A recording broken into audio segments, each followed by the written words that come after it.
จังหวัดเริ่มตั้งแต่วันนี้เป็นต้นไปส่งผลให้ปัจจุบันมีพื้นที่ให้บริการใน 44 จังหวัดรวม 305 สำนักงานครอบคลุมทุกภูมิภาคทั่วประเทศเพื่อมุ่งเน้นการเป็น One Stop Service โดยประชาชนสามารถจดทะเบียนสิทธิและนิติกรรมเช่นการซื้อขายหรือการจำนองณสำนักงานที่ดินอิเล็กทรอนิกส์ใกล้บ้านได้สำหรับขั้นตอนการรับบริการประชาชนสามารถจองคิวและอัปโหลดเอกสารผ่านแอปพลิเคชัน eQland เมื่อถึงวันนัดหมายให้นำโฉนดที่ดินและเอกสารฉบับจริงแสดงต่อเจ้าหน้าที่เพื่อดำเนินการสอบสวนและจดทะเบียนพร้อมรับโฉนดที่ดินกลับได้ทันทีหลังชำระค่าธรรมเนียมนันนภาแสนตุ้มรายงานปิดไฟปิดแอร์เมื่อไม่ใช้ช่วยประหยัดค่าไฟลดการใช้พลังงานจบข่าวจันทิมาเจษฎาจิตพัฒนาอ่านรับฟังข่าวครั้งต่อไปเวลา 7:00 น.ติดตามข่าวที่นำเสนอไปแล้วได้ที่ www.thainews.prd.go.th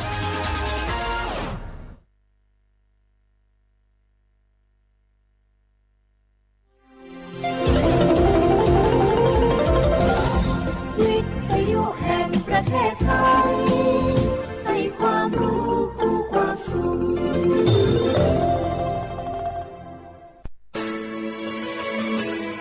สถานีวิทยุกระจายเสียงแห่งประเทศไทยจังหวัดเชียงใหม่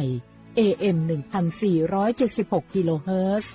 สถานีวิทยุภาคภาษาชาติพันธุ์แห่งเดียวในประเทศไทยที่มีความทันสมัยเชื่อถือได้สร้างอัตลักษณ์กลุ่มชาติพันธุ์สู่สากล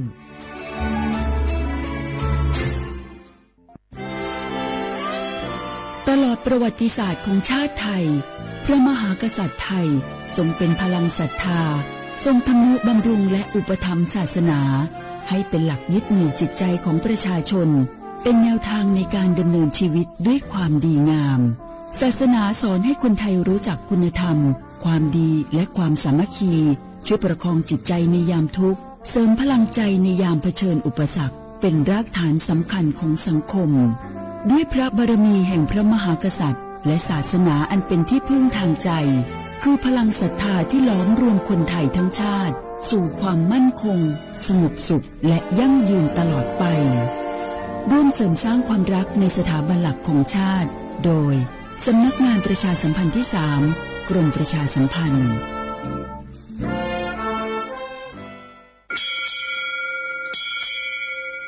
โอโบดะจ้าโอมิชเปอร์เหมือนสุงคาบอกว่าย้อซงตัวดูธรรมาสถานีวิทยุภาษาชาติพันธุ์แห่งเดียวในประเทศไทยทันสมัยเชื่อถือได้แล้วพบกันที่สวทเชียงใหม่ AM 1476 กิโลเฮิรตซ์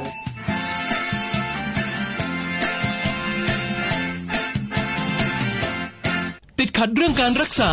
ไม่รู้จะใช้สิทธิบัตรทองยังไงไปที่ไหนได้บ้างต้องการร้องเรียนร้องทุกข์มีคำถามมากมายเกี่ยวกับการใช้สิทธิบัตรทองสอบถามได้ที่สายด่วนสปสช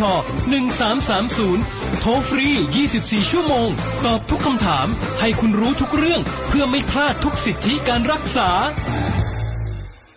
ข่าวดีของคนที่ใช้สิทธิบัตรทองหรือบัตร30 บาทเมื่อเจ็บป่วยเล็กน้อยใน16อาการเพียงยื่นบัตรประชาชนก็รับยาได้ที่ร้านยาใกล้บ้านที่มีสติ๊กเกอร์ร้านยาคุณภาพของฉันให้บริการดูแลอาการเจ็บป่วยเล็กน้อยจะปวดหัวปวดข้อเจ็บกล้ามเนื้อมีไข้ไอเจ็บคอปวดท้องท้องเสียหรือผดผื่นคันเข้ารับบริการที่ร้านยาได้แล้วเภสัชกรจะคัดกรองอาการเบื้องต้นรับยารักษาตามอาการไม่เสียค่าใช้จ่ายใดๆสอบถามเพิ่มเติมสายด่วนสปสช1330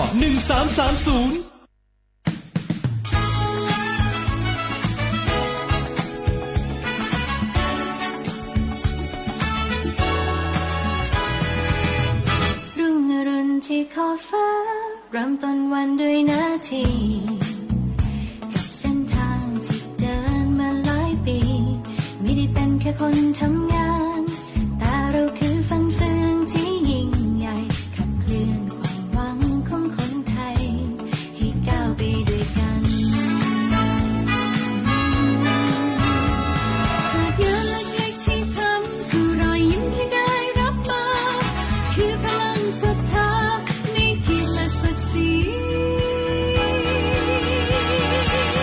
พวกเราข้าราชการไทย รู้หัวใจรับใช้ประชาชนด้วยความซื่อตรงจะยากเย็นเพียงใดเรายังมั่นคงสร้างสรรค์สังคมเพื่อความสุขที่ยั่งยืนตลอดไป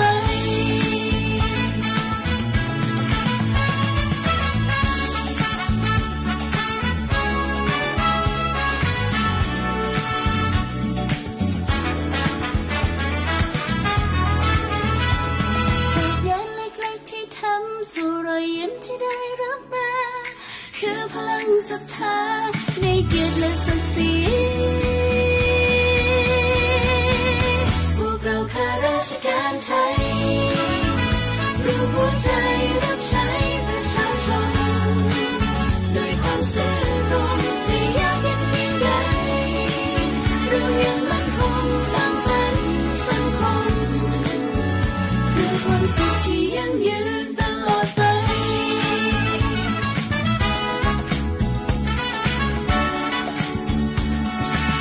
พวกเราข้าราชการไทยรู้หัวใจรับใช้ประชาชนด้วยความซื่อตรงจะยากเย็นเพียงใดเรายังมั่นคงสร้างสรรค์สังคมเพื่อความสุขที่ยั่งยืนตลอดไป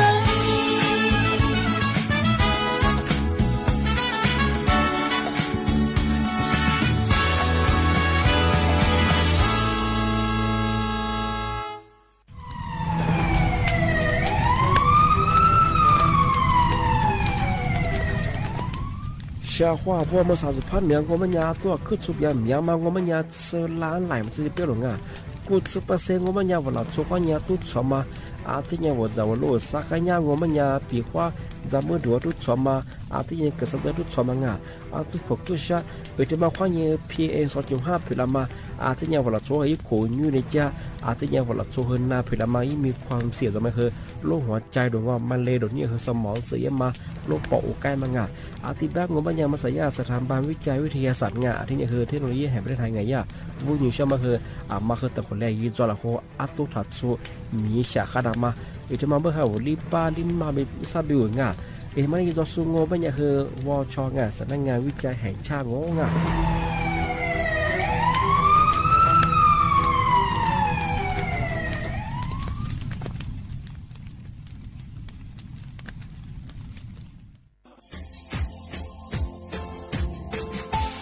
ชาว่าบราวัฒมาปีใหม่อาทิซึกตาจิงชาวมองมันยังไงอามุสาจังหวัดเช่นไม่ค่อยถึงมาปีใหม่ปากไก่ฝรั่งอ่ะที่5ที่นี่ก็พวกว่ายังว่า5 3次ที่นี่ซึ่งอีกคนอยู่ตรงนี้โฉดซึกกูขวางอ่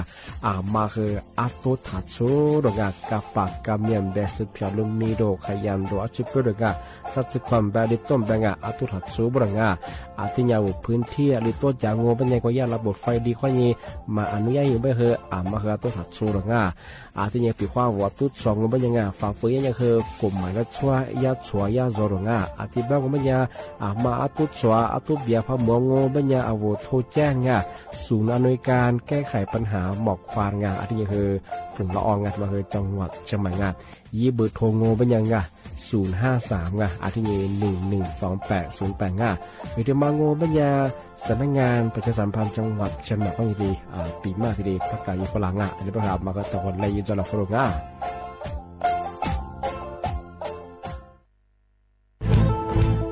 เชียร์ว่าโบงมาสนใจลงโฆษณาทาสถานี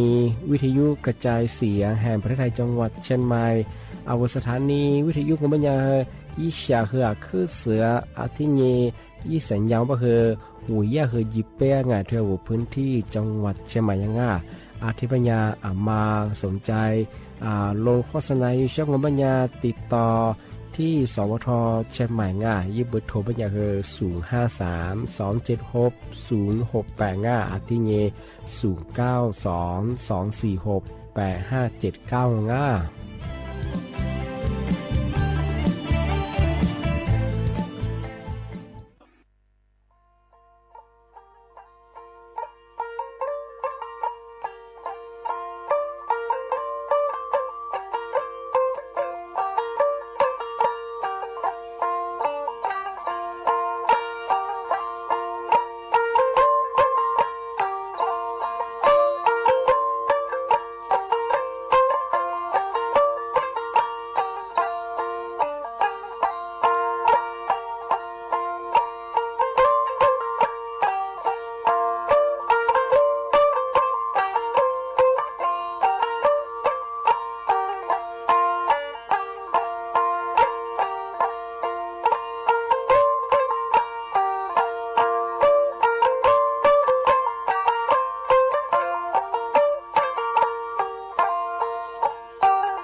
เอาลิซุงโอประกาศกุบถาจิ้มใหม่สถานีวิทยุกระจายเสียงแห่งประเทศไทยจังหวัดเชียงใหม่ว่าดูจังในเบอร์โจมขวานีจีมัวที่ขวาดูที่มูลเบอร์นีมขวานี3มุงนาจีจังขวานีนาเนี่ยสติเลตัวจับที่ทาววิทยุตัวจะมองว่ามันยี่ครึ่งความถี่ยังไงที่ตัวลีเฮียสิจะโจว่าโจเนี่ยเหินตัวละที่ทาวระบบไลฟ์สดว่าFacebook ยี่เบอร์สวทเชียงใหม่AM 1476กิโลเฮิรตซ์เลยบุญเนี่ยเหินตัวละนาทีเนี่ยขวานี้นาเนี่ยสติเลที่นี่ตัวอย่างทีนี้จะมาเทเชอว่าเชื่อว่าจะมาปีมาทีสื่อตาจีใช่ใช่ของอาภาษาว่ารัฐบาลจะมาแจ้งเตือนพลังภาษาพลังว่าเชื่อความพลังแต่มองว่ามันยังมุสาจะกลุ่มมิชาชิงละโชมาค่าสุดมองละโชคือจะโซละโชก็มังเบสุว่าจะโซที่ที่มองว่ามันยังว่าคูปองจะมาแจกไปสิคูปองทำมาเขายังว่าปานน้ำมันยิ่งเยอะขวัญสุดตัวยิ่งเยอะยิ่งเกินเยอะเติมฟรีผู้บ่าวบุญชิบยังยิ่งมูลค่างูมันยังคูปอง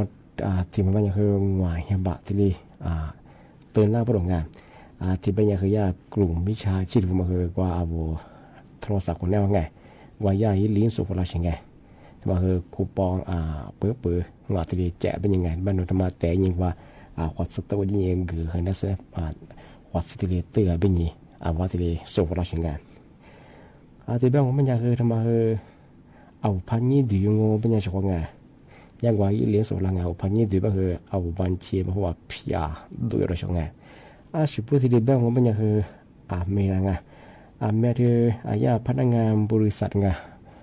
ทำมายิ่งคนยังสัตว์สิริโคตรยิ่งกว่ายี่โทรศัพท์คนนี้ว่ายี่ข้อความLCM มาดูเราเชิงยึดตัวอยู่บ้างมันคือคูปองยากกว่าแจกฟรีเยอะสิมันคือเอาคูปองมาเต็มกว่า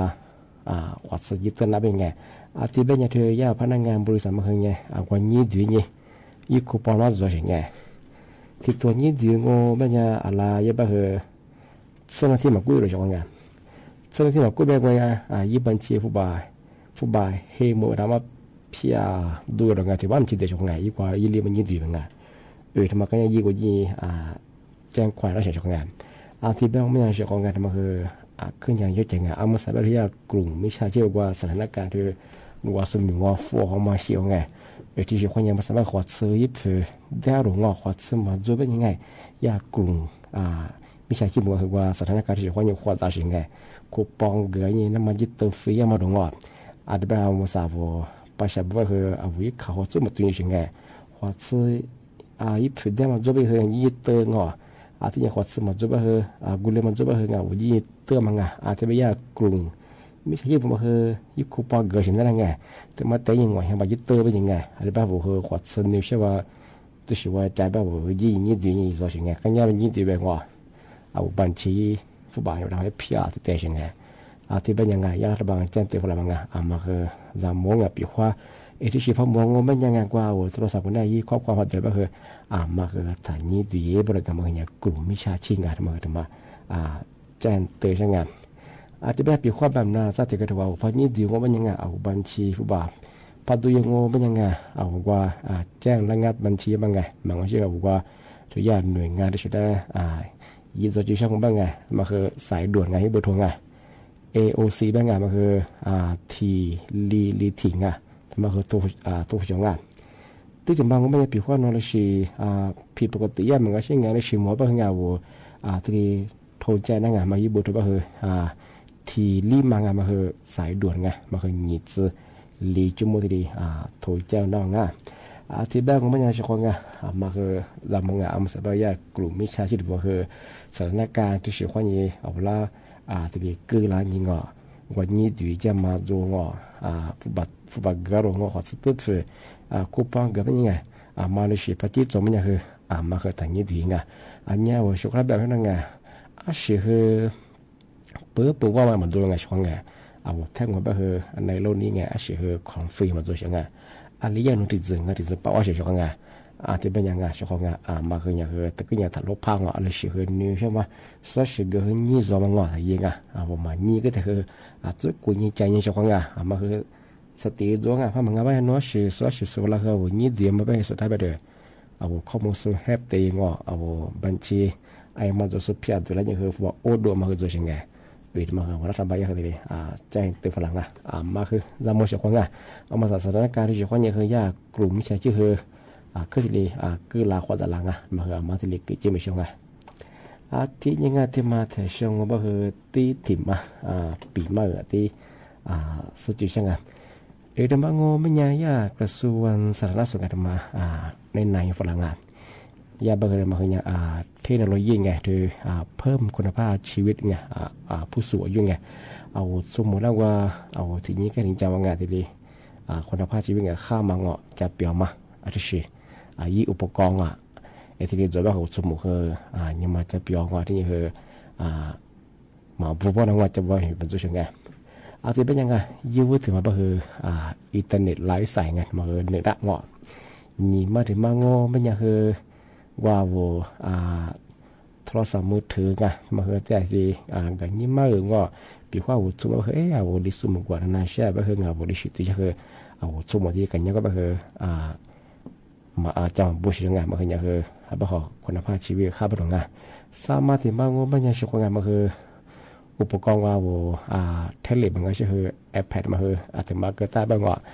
สมมติคือยังคือเปลี่ยนยังไงเชื่อว่าตัวยังคืองอมันกว่านั้นเป็นไงอะไรสิ่งที่ตัวนับรองงอมาคือถึงมาไงรีมาถึงมาโง่ไม่ยังคือไงว่าวิดีโออีกเก่งไงว่าการยังซาสิ่งไงการยังกู้สิ่งว่าสมมติมิซะวิธีมาที่ดีการยังว่ามาคือกิจการทำมาไงมาแยกก็คือสมมติเราที่ดี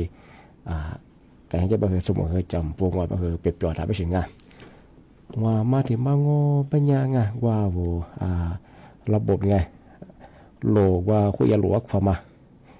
ที่อย่างว่าการแพทย์ฉุกเฉินคืออาจจะมาที่เกิดตาไปถึงเพียงว่าอะไรสิฉุกเฉินบ่คือที่โทรแจ้งนั่งที่ว่าโลคุยหลวกของบ่คือจะมาเกิดตาไปถึงว่าสุยแอดตัวถึงมาแต่ที่มากบ่ฮู้ว่าส่วนมาถึงมาโง่ปัญญาอุปกรณ์ไงช่วยติดตามระบบสุขภาพไงเอามาใส่ว่าสุขยาในริการของจังหวัดว่ามันคือกดด้วยความตั้งไงหัวใจมาอะไรฮอตสุดมั้งไงว่ากดด้วยที่สุขภาพยิ่งกูที่มาคือตัวสิ่งไงแล้วมาคือที่คนที่ได้รับสิ่งไงที่มาไม่ใช่คือโชว์สิ่งของไงมาคือเทคโนโลยีไงที่สมมุติได้ที่สุดท้ายจะบอกยาคือจำปุ่งยาคือมันกว่านั้นงานลิชิยาคือเปลี่ยนบางงานมันคือถึงบางงานที่บ้านชอบไงนั่นแหละคือมันสมกว่าตัวควาคือนั่นไงอะไรสมกว่านั่นก็เนี่ยปกว่าตัวควาชุดละควางเอาไว้ชอบท่าวิธียุคนั้นจะสู้ไงที่ทางไลฟ์สดที่สุดก็คือควาง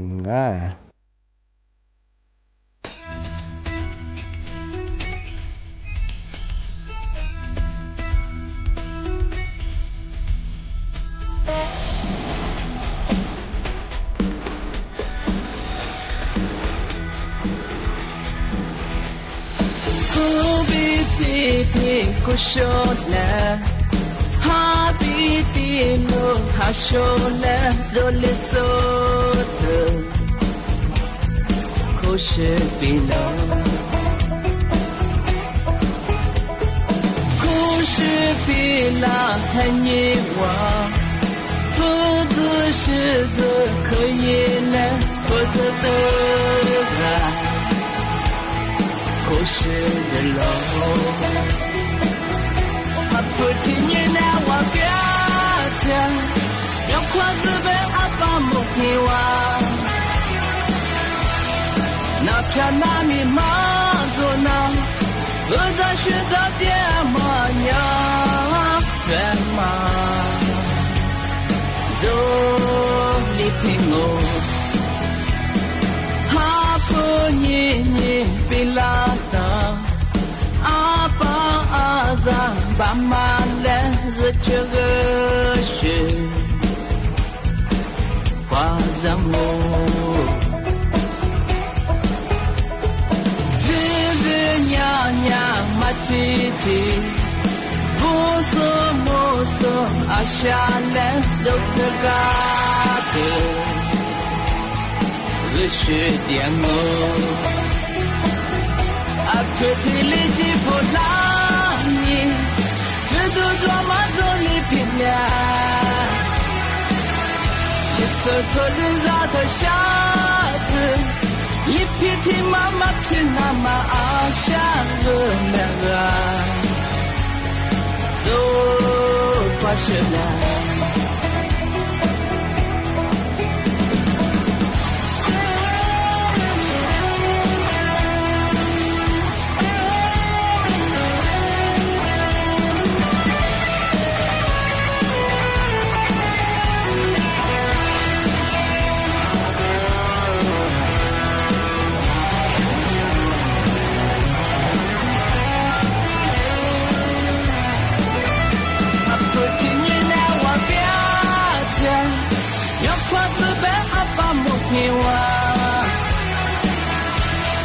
那片那里马祖那，我在学的爹妈娘，天马走里平我，阿婆爷爷比拉那，阿爸阿妈爸妈来自这个学，花上我。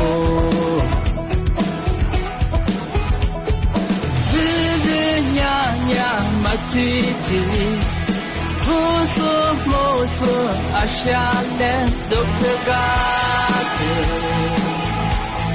热血点我，阿特地里吉普拉尼，这都多么走里平凉，一色错人咋的下头。一匹蹄妈妈偏那么阿夏个那个，走qua雪来。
ทีนี้ที่มาเทเชื่อเฮง我学会的嘛ปีมาอาทิสุดท้ายจริงใช่ไหมอุตบะเป็นที่กระทรวงสาธารณสุขไงอาทินี้กรมควบคุมโรคไงที่นาธรรมราชกาสูจิสุงยากว่าชิสุนาธรรมว่าที่กว่าชิสุงยาธรรมที่เจนเตฟละเมื่อสายแบบมังโง่เป็นยังเฉพาะไงที่ว่าซึเปมันก็คือเหตุทมาลิสบะคือซึเปเบสเบงว่าเหตุทมาแบบคือแบงแต่มันก็ไม่ที่แบบมันยังคือไงที่ชาเจตังไงว่าอุณหภูมิไง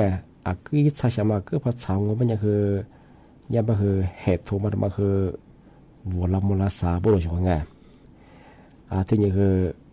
ที่วัวลำมันยังโอ้พอคือเรื่องมันยังคืออะไรยีนาร์ห้อยยังคือยี่ฟูเปอร์ยังไงยี่ฟูฟูยังไงยี่ฟูฟูมันยังคือว่ายี่จะเปิดอะไรยังไงที่เบื้องงูมันยังติดกับเขาหลักส่วนกับคนน่าเสียชงไงอีสิกับชีลาบังอ่ะที่เบื้องงูมันยังชงไงมาคือจามโมบุหิงกันเลยกับจาวังลิชิว่าอาจจะพัฒนาไปคือไงมหาลิกันยาจะริชดาคือมิชาโคฟูไงในที่สุดพัฒนาไปคือนัดตันมีคือจูบฟูนี่คือไงจุดเปลี่ยนพัฒนาไปคือกี่ทีกับยาดูเจยังไงมาคือจามงไงเหตุตัวพักโค้งเป็นยังชิบันนะชกงาอาจารย์โบนาคือหนึ่งหรือหน้างานนาเป็นคืองอไข้มาเรียดงอที่ยังคือไข้เลือดออกคือจวงที่ยังนาเป็นคือลามีเชื้อคือเรียนหรือหน้างานจุดเปลี่ยนเป็นคือเหตุตัวเป็นกบโคตรโคเป็นงอนามาคือจืดหัวชิงไงที่เป็นยังไงว่าสักข้อสามีตาเฮงมาคือจอบผูแต่ขวักคือขวักจ้างที่ยังคือบอกว่าหมุนแนบกวนแบลชีกวนมันไงชิมีก็คือว่าบ่หอโซยากันยุงไงยิกครีนจวงอ่ะที่มาควันนึที่มันว่ายิสเปนจวงไงมันก็แต่ที่กะทีนี่คือหนือยิงเพราะมันเงาปัญญาโนอาจจะเหตุตัวปักโคบ่คือไงแบบนาอาจจะแบบจะมาโจนาก็เลยคือมาเปียวชื่อเจ้าอาจจะใครมาเรียกคือดงอาจจะใครว่าจะที่ใครเรียกออกเลยบ้างคือชื่อเจ้าก็คือเจ้าของมาคือจามงอาจจะเป็นยังบุหิงกันเลยกันจะว่าคือบุหิงคนนี้คืออันมาคือได้บ่คือไม่ใช่ลิลิงอันนี้คือที่นัดตาเขาแต่ขอบฟุงแต่เหตุมาเป็นว่าอีกว่ายี่ใจจะมาคือที่เรียกว่าในศึกษาได้บ่กว่าคือใจเฉยๆอันนี้เหตุมายี่สีได้บ่กว่าที่สีดำอันเรียกว่าเนี่ยได้บ่คือเรียกว่ายี่ใจเฉยๆเป็นมาถึงบางอันนี้บ่คือบุหิงกันเลยจำเป็นจุดเปเหตุของเขาเนี่ยบ่คือบุอยากจะโยเจ้กับมืออันนี้สัตว์เป็นได้กับถีอันนี้คือเราไปเชื่อสักคนสมิตาคือมาคือบิชิมซื้อที่เชื่อมาหัวกว่างที่คือชอบผูกคอจ้วงอันนี้มาที่จันเดินจุดสูงเป็นยังรีบไปเลยมาคือดีกว่าเชื่อสักคนตั้งทำมาที่ปีมาสุดจริงเช้าอยู่ดังอันที่แบบก็ไม่ใช่เฉพาะนะปีมาคือที่แหลมจวงนี่มีรายการลิสุงโอประกาศกุบตาจีนใหม่สถานีวิทยุกระจายเสียงแทนประเทศไทยจังหวัดเชียงใหม่ว่าโดยจ้านาจริงอย่างว่านี่นาเนี่ยจะถึงจะมาคือหนีเวลาจอดช่องที่บ้านนาปีมาคือที่เรียนจงที่บ้านทางช่องวันแบ่งชื่อช่องว่าอยากกลุ่มวิชาชีพว่าเอาละคูปองมาแจกไปยังไงที่บ้านเดี๋ยวคูปองมาอย่างว่าขวัญซื้อตัวเชียงพวกเบิ่งใช่ไหมที่บ้านอยากว่าเอาโทรศัพท์มันได้ยี่ข้อความSE ความยิงสุฟลาชิงเงกว่ายี่ลิงสุฟลาทางนี้ดูจะคือคูปองมีจุบลงชาวกับปีข้อที่ชื่อมาพักที่ตรงพระหมอไม่คือฐานนี้ดูเย่ถ้าชาวบ้านก็ถือหลักสูตรจะมันกว่าพนักงานบริษัทมาคืออะไรโคสัตสิลิคงถ้าชาวบ้านแบบยื่นยี่คือคือคูปองว่าเป็นยิงยี่ดูสินี่เดี๋ยวกันเนี่ยเป็นอะไรสนาเทียมาเป็นยี่บัญชีฟุบะเฮ้มึงมาสมัครติดเชื้อดีดูเรื่องมาคือจะมองมาคือมาคือยี่บัญชีชาวคงมื่อใส่เห็นยิ่งมึงเป็นยังไงก็โทรศัพท์คนแนวก็ยี่ข้อความว่าSE ความยิ่งยากคือสุฟลางนู่นลูกค้าดีเด่ดงนู่นลูกค้ากุลีเป็นยังไงมันก็เชื่อเนี่ยผู้โชคดีดงที่เนี่ยนู่แพ็กเก็บกุลีว่าที่เรียกว่ามื่อสารนู่นสิทธิพิเศษเป็นยังไงมีสิทธิ ว่าที่กลาเชงไงยี่ลิงอ่ะอาจจะไปชกงานที่กระโดดบ้างมาสักอย่างอ๋อว่าเนี่ยกุลีว่าเราที่เรียกว่าเอายี่ดีเชงไงยี่ดีกว่ายี่ทันยี่ไปสุดท้ายแบบฟุบะนุ่มเชื่อตามมาก็พิจารณาสุดที่แต่หน้าปดงอ่ะที่เป็นยาชกงานมาคืออาลิชีมุมาจุมาซึมมางาใช่ป่ะคือฐานยี่ดีงานมาคือถึงมาแจ้งเตือนใช่ไงอาจจะไปชกงานมาคือจำมองอาลิชีคือนี่ใช่ไหมอาลิชีคือวันใช่ไหมเอาละสว่าลบไพ่มาทยิงนลบไพ่แสดงว่าชินเนี่ยมาบางงานสุดท้ายไปเลยบ่คือนี่เสมอสารมาคือพี่เดียมังงาชกงมาที่เล็กจีมาชกงบ่คือเอาอาลิชีนี่จะคืออาทิตย์นี้ละมันละวันยังอาจจะเป็นยังไงเอาช่วยได้คือบุญงาข้อว่าสวัสดีครับ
อย่ามาทำไม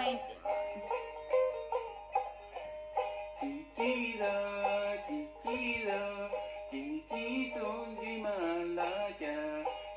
kênh Ghiền Mì Gõ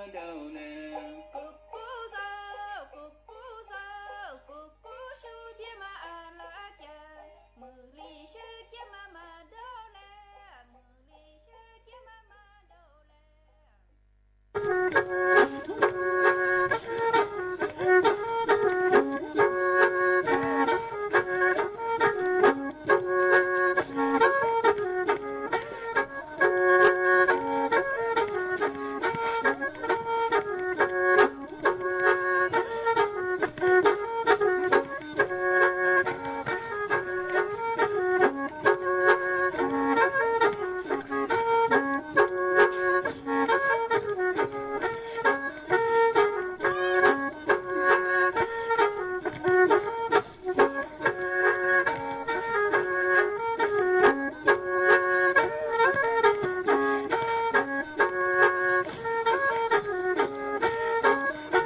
ระจายเสียงแห่งประเทศไทยวันนี้เวลา 7 นาฬิกา